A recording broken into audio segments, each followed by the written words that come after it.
你感受过被高温炙烤的感觉吗？皮肤先是绷紧，发出干燥的嘶嘶声，像正在燃烧的纸张，每一次呼吸都像吞下滚烫的沙粒。上一世，全球陷入70度极热地狱，只因我妈一时心软，给跪在门口的邻居开了一条门缝，结果引狼入室，全家在高温下惨死。再睁眼，竟回到了末世降临前3天。看着熟悉的客厅，我还没来得及庆幸，就看到老爸猛地把烟头按灭，一脸凶狠。这次谁再敢当圣母，老子亲手把他扔出去！老妈一改往日的温吞，手里菜刀剁得震天响。囤货、贷款换物资，谁也别想吃我家一口大米。平日里文静的姐姐，正冷着脸调试手里的弓箭，眼神冰冷。这一次，谁敢靠近咱家5米，我就射穿谁的脑袋。摸着手心滚烫的移动堡垒空间烙印，笑了。原来全家都重生了。这一世去特么的邻里互助，我们全家只要活得比谁都好。上一世极热末世降临，气温飙升到70度，水电全断，城市瘫痪。我们一家靠着之前的存粮勉强苟活。可就在那天，邻居王大妈带着孙子跪在门口哭嚎，说孩子快渴死了。老妈一时心软，开了一条门缝想递瓶水，结果门外藏着的根本不是什么可怜祖孙，而是手持利斧的暴徒邻居张强一伙人。他们冲进来，抢光了粮食，把我们一家4口，那种被活生生分食的痛苦，我现在想起来还浑身发抖。爸妈哥，我站起来，声音沙哑却坚定。既然都回来了，那咱们就好好活。老爸抬起头，那双平日里总是笑呵呵的眼睛，此刻布满血丝。儿子，你说怎么搞？我摸着手心的纹身，嘴角勾起一抹残忍的弧度。离极热降临还有3天，这一世我们要把这栋房子打造成谁也进不来的城堡。至于那些邻居，姐姐冷笑一声，接话道：他们要是敢来，我就让他们知道什么叫真正的地狱。老妈把菜刀往桌上一拍，别废话了，分头行动。老头子，你去把公司抵押了，能贷多少贷多少，高利贷也借，反正3天后钱就是废纸。老爸掐灭烟头，狞笑一声，放心，我这就去。平时那些网贷平台心高气傲的很，这次老子要让他们血本无归。我们一家4口兵分4路，老爸去搞钱，老妈去扫荡农贸市场，姐姐去搞特殊装备，我负责统筹和改造房屋。我看着手机里的余额，只有不到5万块，不够，远远不够。我直接打开各种网贷 APP， 也不管什么利息征信，一通狂点。10分钟后，卡里多了50万，但这只是开胃菜。老爸那边传来消息，他把公司连同刚签的一个大合同全部抵押给了地下钱庄，对方看中了公司的地皮，放款即快500万，2小时到账。这帮傻子还以为捡了大便宜。老爸在电话里笑得像个反派，我立刻联系了市里最大的冷库老板，我要肉、猪肉、牛肉、羊肉，羊肉有多少要多少，还有冰块、工业冰、食用冰，把你们库存清空。老板以为我是疯子，或者是哪个大饭店的采购，直到我把定金甩过去，他才乐颠颠的开始装车。我开着租来的大货车，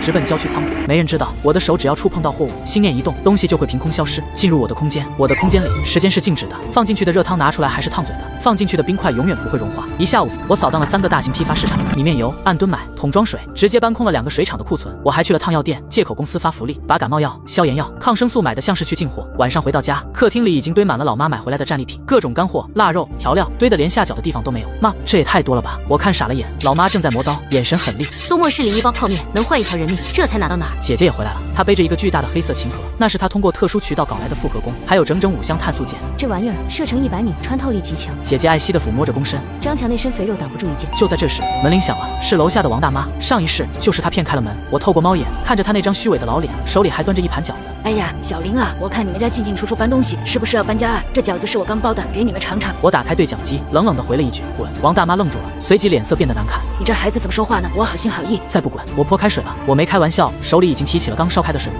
王大妈大概是被我语气里的杀气吓到，骂骂咧咧地走了。神经病，一家子神经病。我听着她的骂声笑了，骂吧，尽情骂吧。3天后你会跪在地上求我把这盘饺子皮赏给你吃。第2天重头戏来了，改造房子。我们家住在18楼，顶层这位置在极热末世有利有弊，利是视野好，易守难攻，弊是太热暴晒。但我有移动堡垒空间，我将手按在客厅的墙壁上，心中默念堡垒融合，掌心的纹身瞬间发烫，一股黑色的流光顺着墙壁蔓延开来。这是空间自带的特殊能力，它可以强化居住环境。墙壁以肉眼可见的速度变得厚实，普通的混凝土变成了泛着金属光泽的复合材料。窗户玻璃自动置换成了单向防弹玻璃，不仅防弹，还隔绝了99%的热辐射。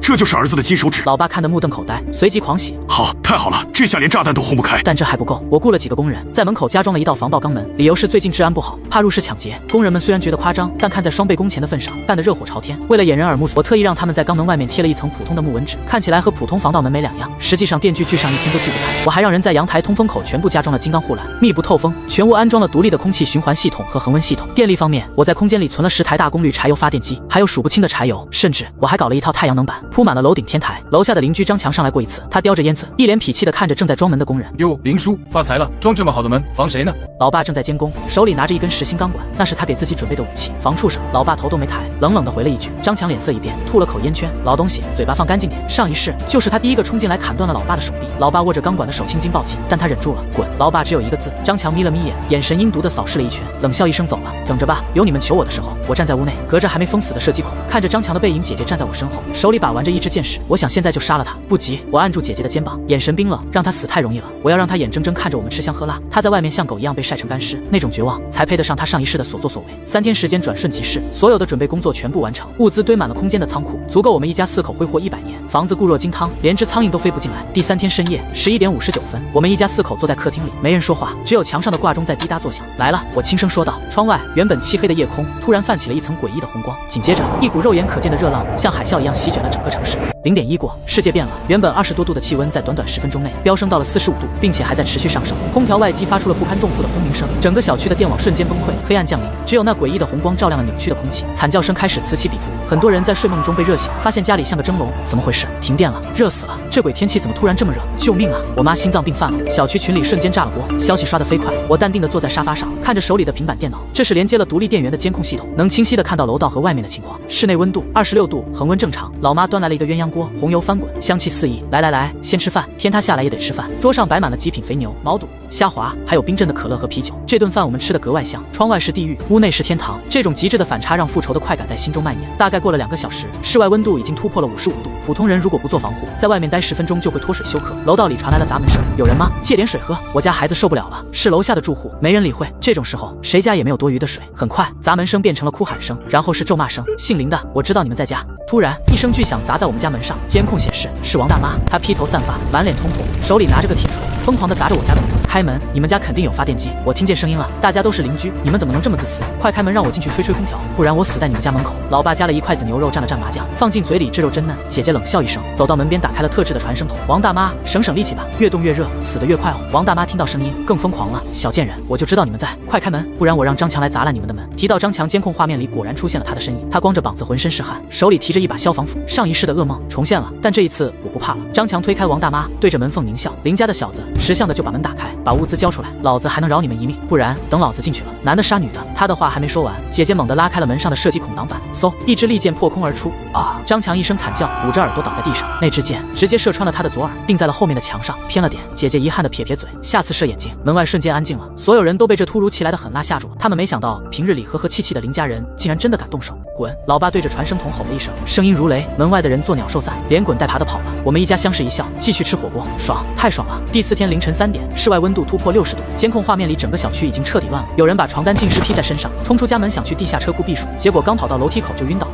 有人砸开消防栓抢水，结果发现水管里流出的全是滚烫的热水，烫得满手水泡。6栋那边打起来了，姐姐盯着监控屏幕，语气平淡。画面里2家人为了一桶矿泉水扭打在一起，拳脚相加，场面血腥。第4天中午，室外温度突破70度，这已经不是人能活下去的温度了。小区里的惨叫声越来越少，不是因为情况好转，而是因为很多人已经叫不出声了。监控显示，楼道里横七竖八躺着10几具尸体，都是中暑脱水而死的，物业早就跑光了，没人管这些尸体，很快就会腐烂发臭。咱们家的空气过滤系统没问题吧？老妈有些担心。放心，全封闭循环系统，外面就算放毒气都进不来。老爸拍拍胸脯。就在这时，小区群里突然炸了，有人发了一条语音：各位邻居，我是物业王经理，现在情况危急，大家必须团结起来才能活下去。我提议所有有物资的家庭把东西拿出来共享，大家一起度过难关。尤其是3号楼的林家，你们家肯定囤了不少东西，这种时候就别藏着掖着了，做人要有良心，不能只顾自己。这条语音一发出来，群里瞬间沸腾了。对，林家必须把东西交出来，凭什么他们家吹着空调吃火锅，我们在这里等死？大家一起去砸门，不给就抢，法不责众，怕什么？我看着这些消息笑了。来了？什么来了？老妈问。道德绑架。我放下手机，上一世就是这招，把咱们家的门砸开的。这一世，我站起身，走到武器库前，拿出一把改装过的高压水枪。这一世，谁来谁死。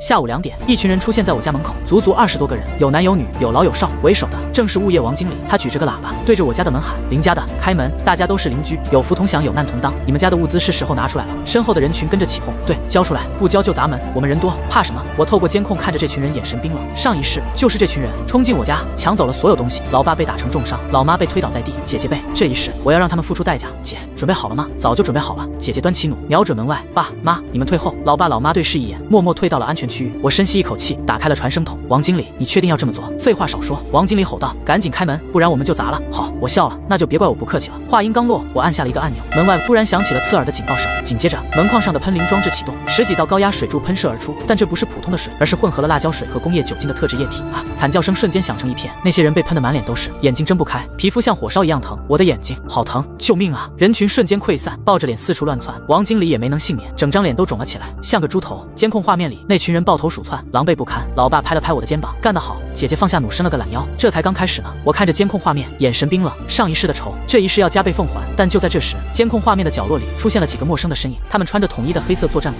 手里拿着专业装备，正在小区里搜索着什么。我心里一沉，真正的危机才刚刚开始。黑衣人一共5个，装备精良，动作专业。我盯着监控画面，手心冒汗。爸，你见过这种人吗？老爸凑过来看了一眼，眉头皱得死紧。这打扮，这装备，不是普通暴徒，像是雇佣兵。姐姐放下手里的弩，语气凝重。你看他们的站位，互相掩护，训练有素。妈妈端着茶杯的手抖了一下，会不会是军队来救援的？救援？我冷笑，救援会偷偷摸摸，会拿着撬棍到处砸门。监控里，黑衣人正在挨家挨户搜索，动作粗暴，完全不像救援队伍。他们踹开一扇门，冲进去翻箱倒柜。几分钟后出来时，手里多了几箱矿泉水和食物。抢劫的！老爸咬牙切齿，趁乱打劫。话音刚落，监控里的黑衣人的队长抬起头，目光精准地扫向我家的方向。他说了句什么？其他4人立刻调整队形，朝我家这边移动。被发现了，我心里一沉。姐姐已经端起了弩，来多少杀多少。等等，老爸拦住他，硬碰硬不是办法。这些人有枪。我仔细观察监控，果然看到其中2人腰间别着手枪。咱们得智取。老爸点了根烟，眼珠子转得飞快。这些人是冲着物资来的，对吧？废话，那就好办了。老爸吐出一口烟圈，咱们给他们找个更好的目标。我瞬间明白了他的意思。楼下，张强正躲在自己家里，用湿毛巾捂着被射穿的耳朵，疼得龇牙咧嘴。王大妈也在，她脸上的辣椒水还没洗干净，整张脸肿得跟馒头似的。都怪那个林家。王大妈骂骂咧咧，要不是他们，咱们也不会这么惨。张强捂着耳朵，眼神阴毒，等着吧，我一定要弄死他们全家。就在这时，门外传来沉重的脚步声。谁？张强警惕地问。回答他的是一脚踹开的房门。5个黑衣人踹开张强家的门，领头的那个扫了一眼屋内，目光落在角落里堆着的几箱矿泉水上。嗖！话音刚落，2个人冲进去，动作粗暴的翻箱倒柜。张强捂着耳朵想反抗，刚站起来就被一脚踹翻在地。老实点！黑衣人队长声音冰冷，腰间的手枪在灯光下泛着寒光。王大妈吓得瑟瑟发抖，躲在墙角不敢出声。几分钟后，黑衣人搜走了所有能吃能喝的东西，扬长而去。张强趴在地上，眼睁睁看着自己最后的存粮被抢走，眼眶通红。畜生！我家客厅里，监控画面把这一切看得清清楚楚。老爸弹了弹烟灰，这帮人动作很快，目标明确，专挑有物资的家庭下手。他们怎么知道谁家有东西？妈妈问。热成像仪。姐姐指着屏幕上黑衣人手里的设备，能探测室内温度和人员活动。有空调、有发电机的家庭，温度会比其他地方低。我盯着屏幕，心里盘算着，这些人装备精良，训练有素，绝不是临时起意的暴徒，他们迟早会找上门。我说，怕什么？咱们家的门他们砸不开。老爸不以为意，砸不开门，他们就会想别的办法。我摇摇头，比如火攻，或者堵死通风口，把咱们活活闷死。客厅里安静了几秒，姐姐放下茶杯，那你说怎么办？我站起身，走到窗边，透过单向玻璃看着楼下混乱的小区，让他们自己人打自己人。老爸眼睛一亮，你是说？对。我转过身，嘴角勾起一抹冷笑。黑衣人要物资，张强他们也要物资，咱们只需要稍微推一把，让他们狗咬狗就行。10分钟后，我打开了家里的对外广播系统，这是我特意安装的，声音能传遍整栋楼。各位邻居，我是18楼林家。我的声音在楼道里回荡，瞬间吸引了所有人的注意。刚才那几个黑衣人，大家都看到了吧？他们手里有枪，有装备，专门抢物资。但你们知道吗？他们为什么能精准找到有物资的家庭？我故意停顿了几秒，因为有人给他们通风报信。这话一出，楼道里瞬间炸了。什么？谁干的？肯定是物业那个王经理。不对，我看张强也鬼鬼祟祟的。我继续说，我不知道是谁，但我知道那些黑衣人手里现在有一大批物资，他们刚从各家各户抢来的，堆在6栋的地下室里，想活命的自己看着办。说完，我关掉了广播。老爸竖起大拇指，高实在是高。监控画面里，楼道里的人开始骚动了。我的声音通过广播系统，像一颗投入死水潭的石子，激起的涟漪迅速变成了惊涛骇浪。楼道里原本因酷热和绝望而死寂的气氛被瞬间点燃，人们从各自的门后探出头，眼神里混杂着惊疑、愤怒和一丝被点燃的希望。通风报信，谁这么不是东西？肯定是张强。我刚看到他跟黑衣人拉扯，说不定就是分赃不均。王经理呢？物业经理最可疑，他有我们所有住户的资料，怀疑的种子一旦种下，就会在末世这种极端环境下疯狂滋生。人们不需要证据，只需要一个可以宣泄愤怒和恐惧的目标。监控画面里，6栋地下室成了新的焦点。我根本没看到黑衣人把物资放哪，我只是随口一说。6栋位置偏僻，地下室结构复杂，是个完美的漩涡中心，把水搅浑，鱼才会乱。儿子，你这一手可比我当年在酒桌上忽悠客户签合同还黑。老爸看着监控里乱糟糟的人群，非但没有半点不安，反而颇为得意的给自己倒了杯冰啤酒，气泡嘶嘶作响，青出于蓝。我没回头，眼睛盯着屏幕，姐姐正在擦拭她的工臂，动作轻柔，像是抚摸情人的皮肤。人性经不起考验，更经不起挑唆。你给了他们一个理由，一个目标，他们就会变成一群疯狗。此时真正的风暴中心，张强、王经理和王大妈还不知道自己已经成了众矢之的。张强家，他正用一瓶从别人家偷来的烈酒给自己被射穿的耳朵消毒，疼得满脸横肉都在抽搐。王大妈和王经理也在他家，3个人凑在一起，气氛压抑。张强把酒瓶子往地上一砸，等老子缓过来，非得弄死他们。王经理扶了扶眼镜，他那张被辣椒水喷过的脸肿得像发面馒头，让他看起来有几分滑稽。硬来不行，他们家现在就是个乌龟壳，我们得想办法联合楼里其他人。他的话还没说完，门外就传来了砰砰砰的巨响，不是敲门，是砸。张强、王经理，你们给我滚出来！是不是你们把黑衣人引来的？开门，把你们藏起来的物资交出来！门外聚集了10几号人，个个眼眶通红，手里拿着扳手、拖把棍，甚至还有人拆了家里的桌子腿。他们被热浪和绝望逼到了极限。我那番话就是压垮骆驼的最后一根稻草。张强脸色一变，抄起身边一根撬棍，反了他们了。他猛地拉开门，想靠自己的凶狠镇住场面，但迎接他的不是畏惧的退缩，而是一双双仇恨的眼睛。就是他，他耳朵上的伤就是想跟黑衣人抢东西被弄的。人群中有人大喊着这无端的猜测，但在此刻却成了铁证。放屁！张强怒吼，挥舞着撬棍，谁再敢胡说八道？一个瘦高的男人第一个冲了上来，我认出他，他是15楼的住户。此刻他手里举着一把菜刀，我老婆孩子都快渴死了，你还跟外人勾结，我跟你拼了！混乱瞬间爆发。张强虽然凶悍，但他有伤在身，而且双拳难敌4手。愤怒的人群一拥而上，棍棒、拳脚雨点般的落在他身上。王经理想跑，被2个人高马大的业主堵在墙角。平日里那点物业经理的威风荡然无存，只剩下杀猪般的嚎叫。王大妈最是鸡贼，一看情况不对，就地一躺，开始撒泼打滚。哎呦，打死人了，没天理了啊！我们家也是受害者啊！但这一次没人再吃他那一套。一个年轻女人冲过去，揪着他的头发把他从地上拽起来，左右开弓就是2个耳光。闭嘴吧你个老东西！昨天就是你带头骗邻家开门，你跟他们才是一伙的。女人的话提醒了众人。对啊，王大妈、张强、王经理这3个人一直以来就在小区里不是东西，现在出了事，他们嫌疑最大，把他们扔出去，这栋楼不欢迎你们，滚！群情激愤，我们家的客厅里空调凉风习习，火锅的香气还没散尽，监控画面被分割成9宫格，将楼道里的闹剧直播得清清楚楚。哎呦，打得好，打得好！老爸看得眉飞色舞，拿起一串刚烤好的羊肉串，咬了一大口，含糊不清的评价：这叫什么？恶人自有恶人磨，不，这叫狗咬狗，一嘴毛。老妈皱着眉，有点不忍心看，会不会闹出人命？妈，你放心，我给他加了一块烫好的毛肚。这群人有分寸，他们要的是物资，是发泄，不是背上人命，最多把他们打个半死，然后赶出去。姐姐放下弓，拿起一罐冰可乐，喝了一口。他们被赶出去只是第一步，外面的温度会替我们完成剩下的事。正如姐姐所料，这场闹剧在持续了10几分钟后，以张强3人组的完败告终。张强被打得鼻青脸肿，撬棍也被夺走了，一条腿走路一瘸一拐。王经理的眼镜碎了，脸上多了好几道血痕，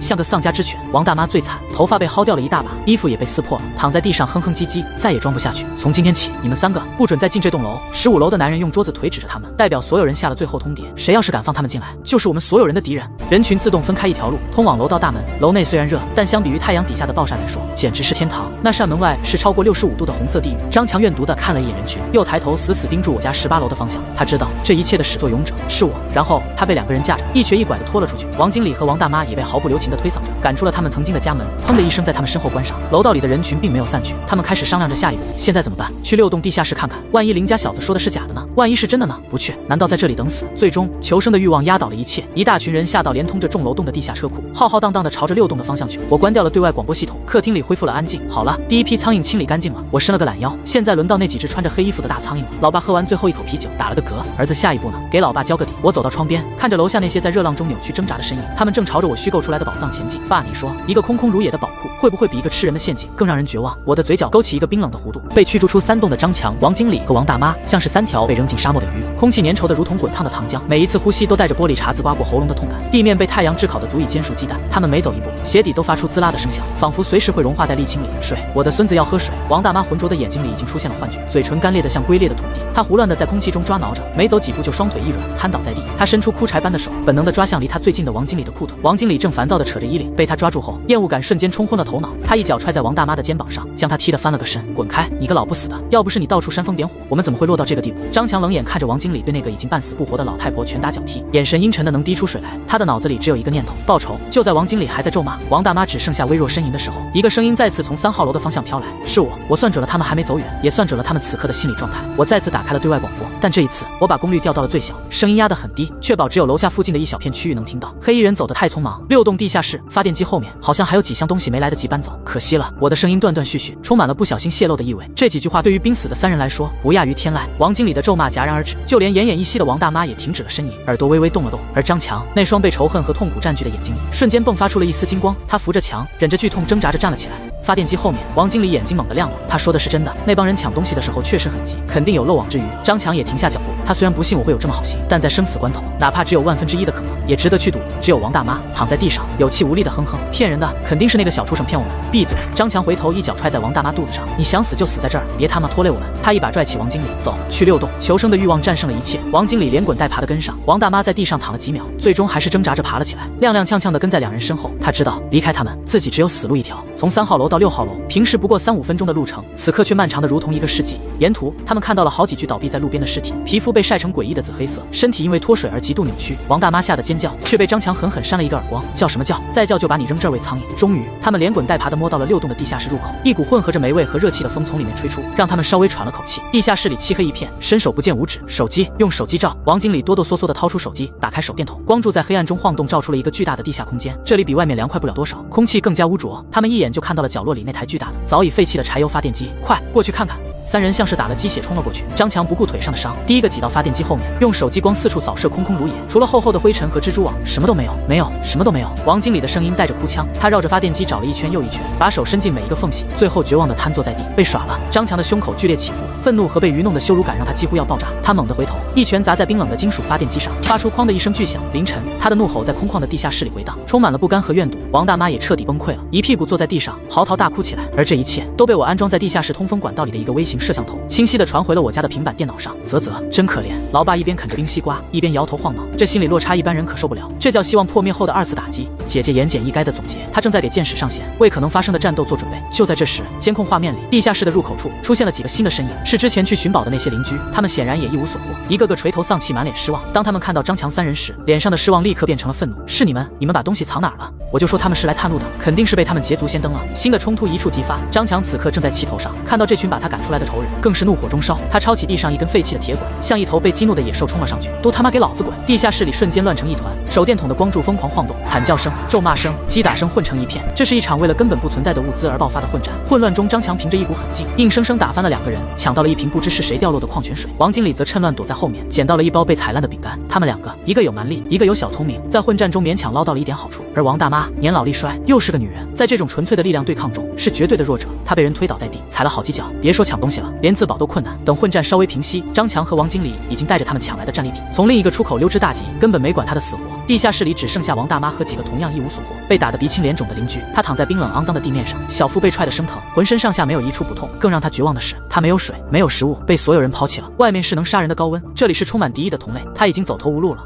人在面临死亡时，会爆发出惊人的求生本能，也会抛弃所有无用的尊严和脸面。王大妈就是如此，她在冰冷黑暗的地下室里躺了不知道多久，每一次呼吸都像在吸入刀片，喉咙干得快要冒烟。她能清晰地感觉到自己的生命正在随着体内的水分一点点流逝。她不想死，这个念头像一根针狠狠刺进她浑浊的大脑。她挣扎着从地上爬起来，扶着墙一步一步地往外挪。她要去哪？她不知道，她只知道不能待在这里等死。当她重新暴露在猩红色的天光下时，那股几乎能把人点燃的热浪让她一阵眩晕，差点再次栽倒。她扶着滚烫的墙壁，茫然地看着这个已经变成炼狱的世界。张强和王经理已经不见了踪影，他们抛弃了他，其他的邻居也视他为瘟疫，避之不及。他能去求谁？一个名字，一个他最怨恨也最恐惧的名字，从心底浮现出来。林家，那个住在18楼，拥有空调、水电和数不尽物资的林家，那个把他耍得团团转，让他沦落到这般田地的林家。去求他们，这比杀了他还难受。可是不求就得死，尊严和生命哪个更重要？王大妈只用了3秒钟就做出了选择，她像一具行尸走肉，拖着沉重的步伐，朝着3栋的方向挪去，每一步都耗尽了她所有的力气。她的视野开始发黑，耳朵里全是嗡嗡的轰鸣声。终于，他挪到了3号楼的单元门前。这扇曾经可以随意进出的门，此刻却像一座无法逾越的山，挡住了他生还的唯一希望。他用尽最后一丝力气扑到门口的对讲机上，胡乱地按着上面的按钮。救命！他的声音微弱的像蚊子叫，没人回应。他不甘心，他不甘心，用头一下一下地撞着对讲机面板。我是王桂芬，18楼的开门，我有情报。断断续续的几个词从对讲机里传到了我家的客厅。老爸正在看他下载的战争片，听到声音，不耐烦地皱了皱眉。这老钱婆还没死呢。姐姐正在保养她的复合弓，头也没抬，生命力比蟑螂还顽强。我放下手里的平板，走到了对讲器前，屏幕上王大妈那张布满污垢和绝望的脸被扭曲的镜头照得不成样子。王大妈，你还有什么遗言吗？我打开了通话键，声音平静。听到我的声音，王大妈像是抓住了最后一根救命稻草，猛地抬起头，眼睛里爆发出骇人的光亮。是你，林家小子！她激动得语无伦次。我有情报，关于那帮黑衣人的情报，我听见他们说话了。哦，我心里一动，这倒是个意外收获。我原本以为他只会哭嚎着求饶，说来听听。我依旧没什么情绪。水，给我水，我快渴死了，给我一瓶水，我就告诉你。他喘着粗气提出了条件，你现在没资格跟我谈条件。我的语气冷了下去，要么说，要么就死在那儿。别，我说，死亡的威胁瞬间击溃了他最后的心理防线。我听到他们管自己的头儿叫蝎子，还说要去什么西区物流的仓库集合。蝎子，西区物流。我跟老爸对视了一眼，老爸立刻在另一台电脑上调出本市的地图，开始搜索着。这些信息很有价值，它证明了黑衣人不是散兵游勇，而是有组织、有代号、有据点的团伙，这比一群乌合之众的暴徒要危险得多。就这些，我追问，我就听到这些。求求你，给我一口水，就一口。王大妈的声音已经气若游丝，客厅里陷入了短暂的沉默。不能信他。老爸率先开口，他指着屏幕，这老东西坏到骨子里了，谁知道是不是他编出来骗咱们开门的？他不像在说谎。姐姐停下了手里的动作，人在极度脱水的情况下，大脑无法支持他编造这么具体的细节。西区物流这个名字太具体了。老妈也走了过来，看着屏幕上王大妈那副惨状，眼神复杂，但最终什么也没说。她已经不会再有上一世那种愚蠢的同情心了。我看着王大妈，她确实是个十足的恶人，死不足惜，但她现在也是一个有价值的工具。黑衣人是悬在我们头顶的一把刀，不解决他们，我们永远无法安心。想要解决他们，就必须掌握足够的情报。而王大妈这个被所有人都抛弃的不起眼的老太婆，恰恰是最好的探子。一个计划在我脑中迅速成型。王大妈想活命吗？我再次开口。想。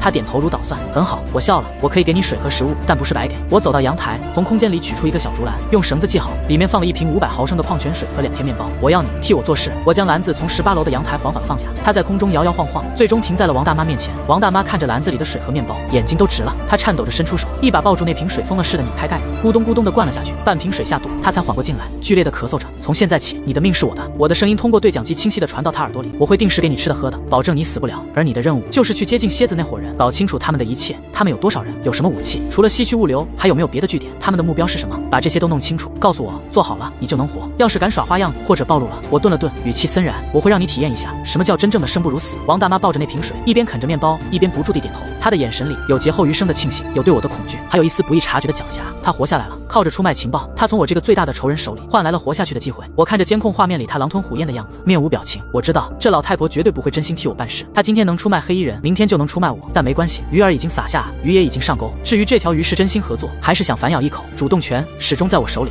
王大妈在对讲机前消失后，监控画面里只剩下空荡荡的单元门口，以及被高温扭曲的不成样子的柏油路面。老爸关掉了显示器，把手里的西瓜皮扔进垃圾桶。儿子，你真信那个老钱婆能带回什么有用的消息？她那种人，只要蝎子给她一块肉，她能立马把咱们家的防爆门做标卖得干干净净。她当然会卖。我坐回沙发，手指在平板电脑上滑动，调出整栋楼的结构图。所以我给她的水里加了点好东西。不要。姐姐随口问。不是微型追踪定位器，工业级的，只有米粒大小，混在矿泉水的沉淀物里。她喝下去后，胃酸消化不了，至少能在她肚子里待上24小时。我指了指屏幕上一个不断闪烁的红点，只要她进了西区物流的门，那帮人的老巢就在我眼皮子底下。这就是我的打算。末世之中情报的价值远超黄金。蝎子那伙人显然不是普通的流氓，他们有组织，有装备，甚至可能有热成像仪这种军用设备。如果让他们主动找上门，即便房子再坚固，也难保对方不会动用定向爆破或者毒气。与其坐以待毙，不如引火烧身。红点开始移动了。王大妈走得很慢，在60多度的高温下，她每一步都像是在刀尖上跳舞。她绕过了几栋废弃的住宅楼，最后消失在西边的一片工业区围墙后。与此同时，小区里的局势发生了微妙的变化。那些去6栋地下室寻宝的邻居们无功而返，怒火无处宣泄。张强和王经理虽然抢到了一点物资，但显然成了众矢之的。他们在楼道里玩起了躲猫猫，而此时的楼道已经变成了腐臭和绝望的温床。我们要不要去西区物流看看？老爸站起身，活动了一下筋骨，发出咔咔的响声。不急，我盯着红点停下的位置，等他们主动来找我们。我打开了移动堡垒的控制面板，这个空间纹身赋予我的不仅仅是储物功能，更是一种对居住环境的绝对掌控。我消耗了一部分空间能量，在18楼的楼梯间和天台入口处加装了感应式高压电网和红外报警器。深夜，室外温度竟然没有丝毫下降，反而因为大地的热量回馈，显得更加闷热。红点突然动了，它不再是缓慢的挪动，而是以一种极快速度朝着3号楼的方向接近。来了，我拍了拍正在打盹的老爸。监控画面中，3辆经过改装的越野车关掉了大灯，悄无声息地开进了小区。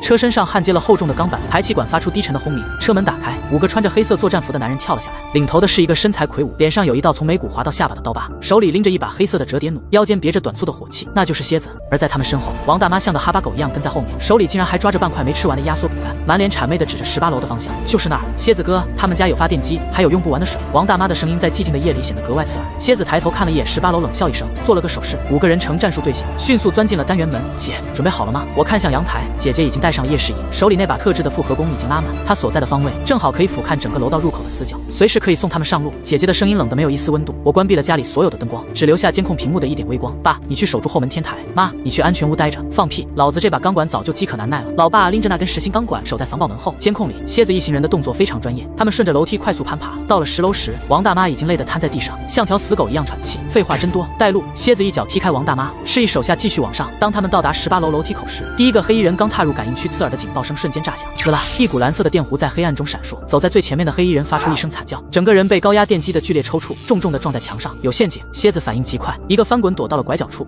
轰！他反手扔出一颗震撼弹，强光和巨响在狭窄的楼道里震震荡。如果是普通的住户，这一下就足以让人丧失抵抗力。但我早有准备，家里的隔音棉和特制玻璃吸收了大部分冲击。姐，动手！我在对讲机里低声说道。阳台外，姐姐松开了弦，一支碳素箭划破夜空，精准地射穿了正准备在天台架设绳降设备的黑衣人的肩膀。那人惨叫一声，直接从18楼跌落下去，连个浪花都没翻起来。蝎子意识到踢到了硬骨头，他躲在掩体后，对着大门喊道：“里面的兄弟，身手不错，咱们求财不求命，你把门打开，分一半物资出来，我蝎子立马带人走，否则这楼道里到处都是汽油，我不介意把这变成烤炉。”我冷笑一声，打开了传声筒。蝎子，你以为你还有机会走吗？什么意思？蝎子的语气里透出一丝不安。看看你身后吧，监控里，张强、王经理，还有那群被我驱逐出去的邻居，正悄悄地摸了上来，他们手里拿着菜刀、铁棍，眼神里满是疯狂。并不是我招募了他们，而是我在刚才的广播里告诉了所有人，黑衣人手里有从西区物流抢来的大量罐头和饮用水，而且他们现在正被困在18楼。末世之中，饥饿的人群比野兽更可怕。张强冲在最前面，他那张肿得像猪头一样的脸上满是贪婪。黑衣服的，把罐头交出来！蝎子腹背受敌，气得破口大骂：“操，哪来的疯子！”楼道里瞬间爆发了一场混战。黑衣人虽然有武器，但面对几十个饿疯了不要命的邻居，一时间也陷入了泥沼。楼道里的混战比我想象中还要惨烈。蝎子带来的手下确实训练有素，但在这狭窄阴暗、温度高达50多度的楼道里，体力的流失是惊人的。砰！一声闷响，蝎子腰间的火器开了火，击中了一个冲在最前面的邻居。那人倒在血泊里，但这并没有吓退其他人，反而激起了这群亡命之徒最后的凶性。他们有枪，抢过来就是咱们的了。王经理躲在人群后面，扯着嗓子喊道：“这家伙最擅长煽风点火，自己却连根手指头都不动。”张强挥舞着从地下室捡来的铁管，疯狂地砸向一名黑衣人的头盔，两人在楼梯平台上扭打成一团，滚落下去。我坐在监控室里，看着屏幕上这出荒诞的狗咬狗。儿子，咱们就这么看着。老爸握着钢管，有些手痒。等他们消耗的差不多了，我盯着蝎子的位置，这家伙很有经验。他背靠着墙壁，用弩箭精准地射杀了2个试图靠近的邻居，手里的火器成了最后的威慑。王大妈此时最尴尬，她被夹在黑衣人和邻居中间，两边都把她当成了叛徒。大妈，你不是说带我们来拿物资的吗？罐头呢？一个邻居揪住王大妈的头发，狠狠给了她2个耳光。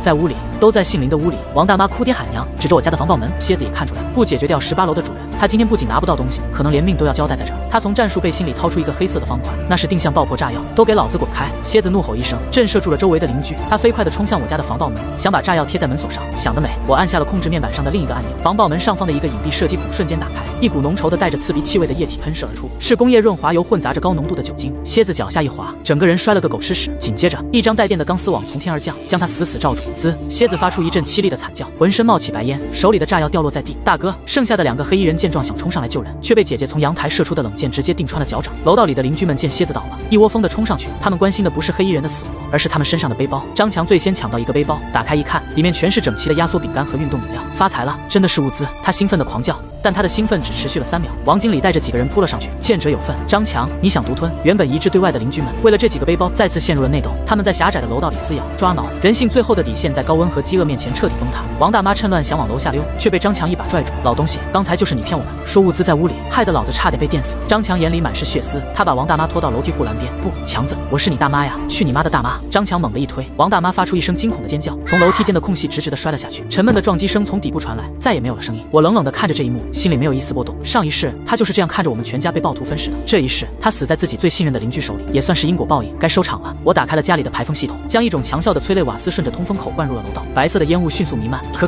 这是什么东西？我的眼睛！救命！原本还在厮打的邻居们瞬间乱作一团，捂着脸连滚带爬的往楼下跑。张强和王经理也没能幸免，他们在烟雾中互相推搡，最后跌跌撞撞的消失在监控画面里。楼道里血腥味和焦糊味混杂在一起，几个重伤昏迷的黑衣人像破布袋一样瘫在地上，被电得半死不活的蝎子喉咙里发出呵呵的声响，每一次呼吸都带着血沫。我戴上防毒面具，拉开沉重的防爆门，老爸紧随其后，手里的钢管在水泥地上划出刺耳的摩擦声，像死神的镰刀在磨砺。我走到蝎子面前，脚尖踢了踢他的脸，他还没死，但眼神里已经失去了先前的凶狠，只剩下无尽的恐惧和哀求。西区物流的仓库，除了你们，还有谁？我冷声问道，声音在面具后显得沉闷而没有感情。蝎子张了张嘴，吐出一口混着碎牙的血沫，没了，就我们都在这儿了，很好。我向老爸示意，老爸一言不发，利索的用扎带把这几个人捆得结结实实，连嘴都封了起来。他拖着蝎子的腿，像拖一条死狗走向楼道尽头的垃圾投放口。蝎子剧烈的挣扎起来，发出呜呜的绝望悲鸣。老爸没有丝毫犹豫，掀开金属盖板，把它扔了进去。接着是第2个、第3个，沉闷的坠落声之后，是更深处传来的被放大了无数倍的撞击声。在那下面是堆积了半个多月、早已发酵腐烂的垃圾山和足以将人活活烤熟的高温。他们能不能活下来，不看天意，只看那些同样饥饿绝望、还没散去的邻居会不会把他们当成新的食物来源。我听见投放通道深处传来几声模糊的惨叫，但很快就消失了。处理完这一切，我回到屋里，3道锁依次落位，世界再次被隔绝。室内温度26度，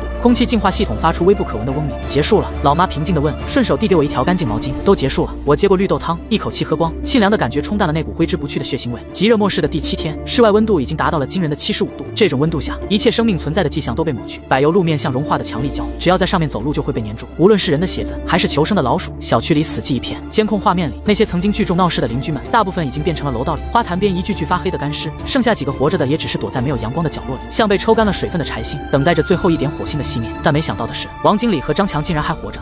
他们躲在物业办公室的地下配电房里，那里确实相对阴凉，靠着从黑衣人那里抢来的最后一点物资，他们苟延残喘。但联盟在末日里是最脆弱的东西。第1天，他们看起来还像一对患难与共的兄弟，分享着一包饼干，轮流喝着一瓶水，互相打气，咒骂着这该死的天气和我们这户冷血的邻居。到了第3天，气氛开始变了，物资只剩下一小半，饥渴让他们的情绪变得极其不稳定。王经理因为张强多喝了一小口水而破口大骂，骂他是个没脑子的蠢货，不知道节约。张强则一把将王经理推倒在地，吼着自己出力最多，理应多分一些。第5天，他们所有的食物都吃完了，只剩下最后半瓶浑浊的矿泉水。那半瓶水被王经理紧紧抱在怀里，他蜷缩在角落，用警惕的眼神死死盯着张强。张强则像一头焦躁的困兽，在狭小的空间里来回踱步，喉咙里发出干渴的呵呵声，眼睛里布满了血丝，闪烁着野兽般的光芒。我知道好戏要开场了。最后1天夜里，王经理似乎是扛不住疲惫，抱着水瓶睡着了。张强在黑暗中观察了他很久，他的胸膛剧烈起伏，像是在做什么艰难的决定。终于，他看到了墙角的一块用来垫电缆的红砖，他蹑手蹑脚地走过去，拿起砖头，一步步挪到王经理身边。他的手在颤抖，但眼神却愈发坚定和疯狂。他高高举起砖头，停顿了，足足有10几秒，然后猛地砸了下去，一下又一下，再一下。王经理的身体抽搐了几下，便彻底不动了。这就是他们的结局：短视、贪婪、自相残杀。而在我们家，生活依旧在以一种奢侈的方式继续着。老爸在客厅里跟着电视里的教程练太极，一招一式沉稳有力。老妈研究着如何用空间里的面粉做出更劲道的馒头。蒸笼的白气为这个冰冷的家增添了几分烟火气。姐姐则在阳台的阴影里，用鹿皮一遍遍擦拭着她的复合弓和每一支碳素键。我们像一座孤岛，在沸腾的红色海洋中维持着文明最后的体面。儿子，你看外面。老妈忽然指着窗外，原本被高温炙烤成猩红色的天空，不知何时开始变得阴沉，厚重如铁的乌云从天边翻滚而来，空气中透出一种令人窒息的压抑。要下雨了。老爸凑过来，一脸惊喜。一场雨或许能让这地狱降温，我却皱起了眉头，心里涌起强烈的不安。在极热之后，从不是恩赐的甘霖，不是好兆头。我看着湿度监测仪上飙升的数值，沉声道：“这是强对流天气，是酸雨。”爸，把所有窗户的备用外层防护板全部加装，一块不留。酸雨如期而至，那不是雨滴，而是灰黑色的粘稠液体，带着刺鼻的硫磺味，噼里啪啦地砸在防护板上，发出滋滋的腐蚀声。不过一夜之间，我们加装在最外层的钢板就已经变得坑坑洼洼，露出了被侵蚀后暗黄色的内里。楼下传来几声短暂而凄厉的惨叫，大概是有人以为等来了救命的甘霖，冲出去迎接，却被这来自天空的硫酸瞬间吞噬。这场腐蚀万物的酸雨整整下了9天9夜。9天后，雨停了，世界被洗刷一新，也彻底被毁掉了。所有金属制品都锈迹斑斑，植物的残骸化为黑泥，建筑物的墙体像被剥了一层皮。天空不再猩红，而是呈现出一种诡异的灰黄色，仿佛被一层厚厚的毒雾笼罩。温度虽然降到了50度左右，但空气里的毒素足以在几分钟内置人于死地。我们就这样在与世隔绝的家中又度过了漫长的3个月。我们靠着空间里的物资生活，严格遵循着作息表，白天体能训练，晚上看电影、看书。我们很少说话，但一个眼神就能明白彼此的坚定。我们是家人，是战友，是这艘末日方舟上最后的船员。直到有一天，我照例通过过滤系统检查着外部空气样本，分析仪上代表有毒物质的红色警报，在持续了数月之后，毫无征兆地第一次变成了代表安全的绿色。我愣住了，以为是仪器故障，反复重启了好几遍，可那抹绿色依旧顽固地亮着。我的呼吸开始急促，双手不受控制地颤抖起来。爸妈姐，我用尽全身力气喊道，声音因为激动而变了调。他们闻声从房间冲了出来，看到屏幕上那一点绿光，我们谁也没有说话，只是死死地盯着那抹绿色，仿佛那是世界上最瑰丽的珍宝。许久，妈妈捂着嘴，眼泪无声地滑落。爸爸和姐姐走过来，用力地，我们一家紧紧地抱在一起。几乎是同时，老爸指着窗外，声音里带着一丝颤抖。看太阳，一缕金色的、不再灼热的阳光，穿透了厚重的云层和我们层层防护的窗户，在客厅的地板上投下了一小块光斑。我们一家4口围着那块小小的光斑，沉默了许久。姐姐伸出手，似乎想触摸那缕阳光，又缩了回来。我深吸一口气，走到门边，在家人紧张的注视下，我解开了3道门锁，最后拉开了那扇沉重的防爆门。一股清新的、带着泥土芬芳的空气涌了进来，外面的世界安静得不像话。楼道里只剩下几具被酸雨腐蚀的不成人形的骨架。我们走下楼，推开单元门，天空是蔚蓝色的，蓝得像一块无瑕的水晶。毁坏的汽车和建筑残骸之间，一抹顽强的绿色从龟裂的水泥地里钻了出来。世界死了又活了。我看着身边毫发无损的父母和姐姐，他们也在看着我，眼里有劫后余生的庆幸，有对逝去世界的缅怀，但更多的是对未来的茫然。我回头望了一眼我们生活了1年多的18楼，那个坚固的堡垒，那个隔绝了死亡与混乱的家。我们活下来了，以一种近乎冷酷的方式。我从不后悔，因为我的身后，我的家人是我的整个世界。我们活下来了，我轻声说，像是在对他们说，也像是在对自己说。老爸拍了拍我的肩膀，老妈和姐姐靠了过来，阳光洒在我们身上，暖洋洋的。旧世界的秩序已经崩塌，但这片被净化过的大地，这张一无所有的白纸，正等待着我们去书写新的规则，而我们已经准备好了。